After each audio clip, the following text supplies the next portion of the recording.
What's up guys, Jeff Cavaliere, AthleteNext.com. So today we continue our perfect workout series, this time with what I call the perfect push-up workout.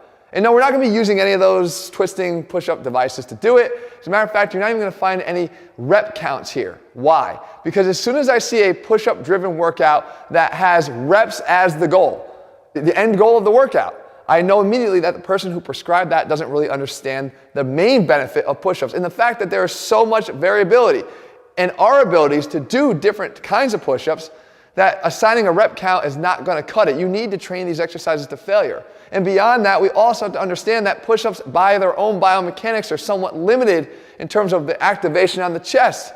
No adduction. Unless, of course, you know how to select the right versions of push-ups that will allow us to do that. I'm going to do that in this workout. And beyond that as well, guys, there's no limitation here to the effectiveness of your chest training just because you're using push-ups. You can target the different areas of the chest, once again, if you use the right kinds of push-ups. You can hit the upper chest here if you change the direction of your arm in relation to your body when you do your push-ups. You can hit the sternal portion of the chest here if you know the right alignment of your arms when you do your push-ups. You can hit the lower or the abdominal head here of the pec if, once again, you know how to vary the angle of your arms in relation to your body when you perform your push-ups. And as I said in the beginning here, not all of us are at the same level when it comes to performing push-ups, but it doesn't mean we can't get the most out of it. I'm going to break down for you a step-by-step workout here, including all the things I think are missing from common push-up workouts for 3 levels of ability: beginners, intermediate, and advanced. So if you're ready to get going here, I'm ready to start breaking it down here, guys, for you, the perfect push-up workout.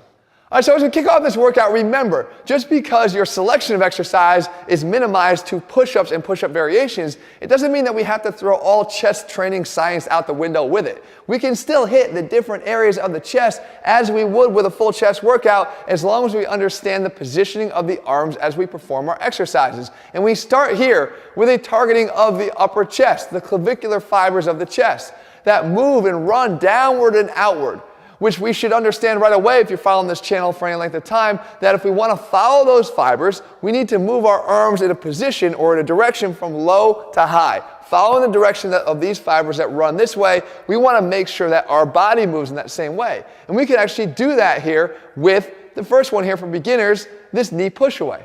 And with the knee push away, guys, again, look at the relationship of the body to the arms. You can see that as I push back, those arms are actually traveling in a relative low to high position, even though they're fixed on the ground. And this will allow us to more effectively hit this upper chest area. If we're going to be more at an intermediate level, we do this, the prowler push-up. Of course, being off of the knees makes the exercise more difficult right off the bat, but the commonality is that the position of our arms is the same, and we're still hitting that area of the chest more effectively. And if we're at the advanced level here, we'd back ourselves up to a wall, put our feet up there, and now again with much more difficulty, still obtain the same goal here, and that is to effectively target the upper chest. Now the idea is you want to target the upper chest first because these exercises tend to be the ones that we're weakest at. So while we're the most fresh and while we have the most energy, this is when we want to hit them. Now what do? You take every single one of these exercises to failure. Again, if I were to prescribe a certain rep count to any of them for you, I likely would be doing either one of 2 things. Either giving you too many that you can't do, or too few that you could have done more of. And either way, you're undercutting your abilities here on this workout, and I want to make sure you get the most out of this. So what you do is you perform the repetitions to failure, and instead of resting, what do? In this perfect push-up workout here, we actually mix in a little bit of abs, and for good reason. You see, we're in position here, as you can see on the knee push away, to sort of just roll over and assume an ab position here, right? Fill the gap of your rest period with something else. It's a good idea to work in some extra ab work when you can.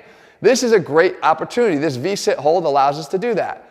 Likewise, if we're at the intermediate level, we move from this prowler push-up right into the V-sit hold once again, but this time with some scissors, right? Just make it a little bit more challenging.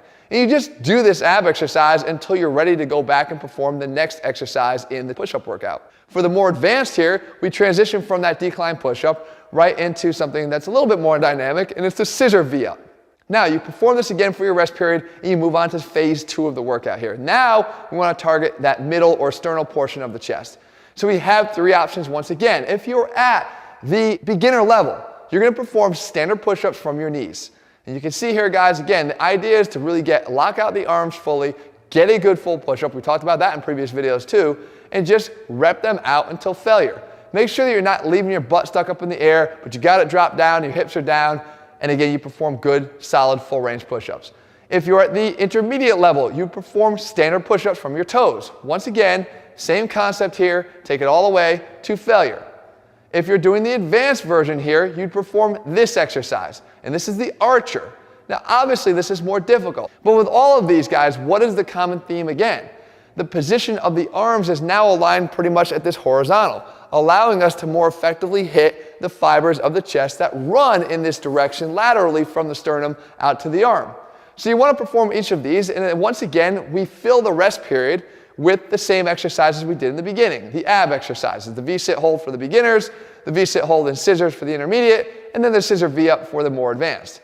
At this point now, we want to target the lower chest, the abdominal head of the chest, the lower portion here where the fibers run in this direction. So if the fibers are running from here to here, we know we need to move our arms from a direction of high to low, just like we would with a dip performed in a full equipment workout for the chest. Well, we have options. When we perform the easy version here for the lower chest, we have the incline push-up. And it's a little bit backwards. People think the incline push-up can't be working the lower chest, but if you look at the position of the arms, you realize just how it does. Our arms are going to be in relation to our body, down lower, from the horizontal. So we perform this exercise to failure. At the intermediate level, we perform this exercise. This is called the pseudo planche. It's a little bit more difficult. You will feel some of this in the front delt as well, but because the arms are relatively positioned lower from horizontal than it would be in a standard push-up, you're going to definitely feel this targeting more of that lower chest area. And then finally here for the advanced, we have this exercise, which is the modified Hindu push-up. We're not going to go all the way back and swoop all the way back. We're going to come and focus on that sort of forward position. But different than a cobra push-up, which is going to more effectively hit the triceps, you want to get your elbows away from the sides, not tucked in tight and extended behind your body, which would hit more of the long head of the tricep. We want to get our elbows flared a little bit more out to the side, which will allow us to feel this more in the chest. And again, work on that positioning of the arm relative to our torso that keeps the focus more on the lower chest. Now, some of us would say, hey, is that it? Are we done? No, not really, because I mentioned in the open, adduction is one of those elements of a chest contraction that's missing from this workout, and it's missing from almost every push-up workout. You have to find a way to work it in. All the push-ups tend to keep our hands in a fixed position on the floor, eliminating the benefit that we get of chest contraction and full chest contraction by having our arm cross our body.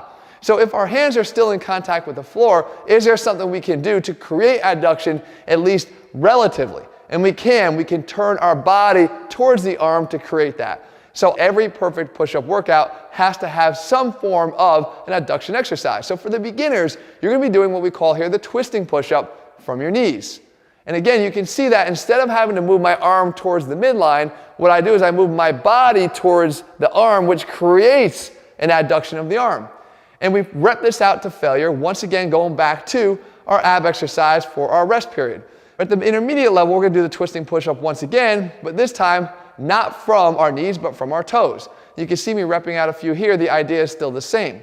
Now finally here, if you're at the advanced level, you can incorporate an extra band, anchor it to somewhere low, and as I perform my push-up, I drive across. So now I've actually got active arm adduction here by simply lifting one off of the ground. Again, more challenging and why it belongs in the advanced level. Of course, we're going to work both sides here, working the right arm over to the left and the left arm over to the right. And again, finally, as if this wasn't even enough, one thing I always believe in, especially when we're talking about bodyweight training, is what we slow down, we should speed up. I like to end this workout with at least one explosive version of a push-up. In the case of the beginners here, we have this lateral knee plyo push-up. Once again, you're on your knees to try to unweight some of your body weight and make this easier, but the idea is to try to explode off of the ground. Realize some true power by pushing through the ground and trying to elevate your body off the ground, and then simply moving your arms side to side just a little bit to make it a little bit more dynamic and challenging. You would take this all the way through to failure. If we're at the intermediate level, our option is this. This is the double hand release push-up. Double hand release push-up, that's what you want to call it, Jeff? All right, it's your video, dude. Hey, look, I've never been good at naming these things, but the idea is it works. And what we're going for here is the fact that the hand release will take away a lot of momentum. You have to go all the way down. When you release your hands on the bottom, you're forcing your chest to have to touch the ground, and now you need to regain momentum from a zero state. You're not just simply bouncing up and down through a push-up. And then finally here at the advanced level, we have something a bit complex, and this is the Brock Shuffle push-up. This gets a lot more athletic, a lot more explosive, filling the need that we have to speed up the slowed down tendency that we have in all of our push-up variations. So make sure you choose something that makes you be explosive at the end of your workout. So now how many times do you go through this? I would say to work your way through this entire workout 2 to 3 times. At the end of the exercises for the upper, the middle, the lower, the adduction, and the explosive, you would rest about 3 to 5 minutes and then go back and perform a second or an optional third round. To construct a perfect chest workout in the form of push-ups only, it is very possible. But you can't start throwing numbers at me and telling me 100 push-ups is going to do it. It's not. And as a matter of fact, with no care towards the selection of the exercises and just to randomly tell you to do a few different choices of exercises is totally undercutting the science of training, is totally undercutting the fact that the chest is capable of being hit in different areas if we know the right exercises to select. Hopefully you know how to do that now, and I've laid all these exercises out for you, and I've laid all the different versions here out for you in the form of the Perfect Push-Up series so that you can have this and go try it for yourself. If you're looking for more step-by-step workouts to allow you to get much more out of your training when you apply real science to what you do, they're all available over at AthleanX. In the meantime, if you found the video helpful, leave your comments and thumbs up below. Let me know else what I want to cover, and I will do my best to do that for you. And if you haven't already done so, guys, make sure you click subscribe and turn your notifications so you never miss a new video when we put one out. All right, guys, see you soon.